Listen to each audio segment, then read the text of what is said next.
I've taken decisive action to keep radical Islamic terrorists the hell out of our country.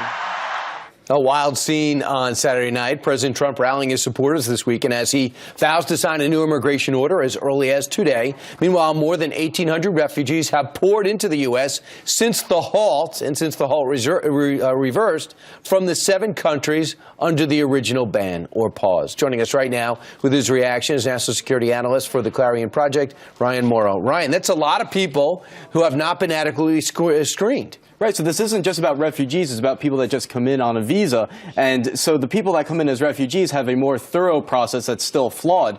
But in terms of people that come here on visas, the process is much less. And I just got done talking to someone that's involved directly in these types of vetting processes, and he was saying, listen, these countries, these 7 countries, have very little records. When there was criticism saying, well, why don't you include Saudi Arabia and Pakistan? Well, at least they have records. At least there's a relationship where we're used to intelligence sharing. You can't do intelligence sharing with a country like Somalia that has few records, a lot of ID fraud, and then you have to count on them to competently gather those records, share them between their own agencies, and then give you the right ones. So look at who's been here, who's already come through the process since this ban went into effect. 602 from Syria.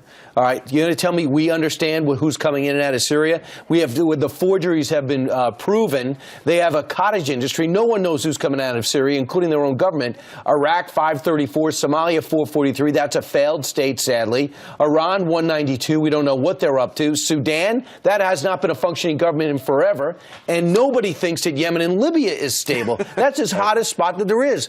That is a bipartisan issue. In 2015, Senator Schumer said we had to increase the vetting. Right, well, think of it this way. In Syria, we have the CIA and the U.S., the Pentagon, working with Syrian rebels for the past few years, and it kept messing up over and over again. Those are people that we actually know and actually have a vetting process, and it's still messing up. These are just average Syrians that are coming over and getting through the process. There was a poll done in 2014 of Syrian refugees, and it found that 13% of those over there, not here, had positive or somewhat positive feelings towards ISIS. So what should be in this order, executive order, and why should it be? How could it be more effective this time? According to the reports that are out there, it's basically going to be fixed in some very big ways, such as people that already have their visas. There's going to be a short period of time. Green cards are in. Green cards are in. If you have a visa and you're planning on coming here soon, then you can come in. I do think there should be exceptions. I just got back from the Middle East a few weeks ago. Iraqi Kurdistan, for example, is a very pro-American place. I met a lot of people that like Trump there.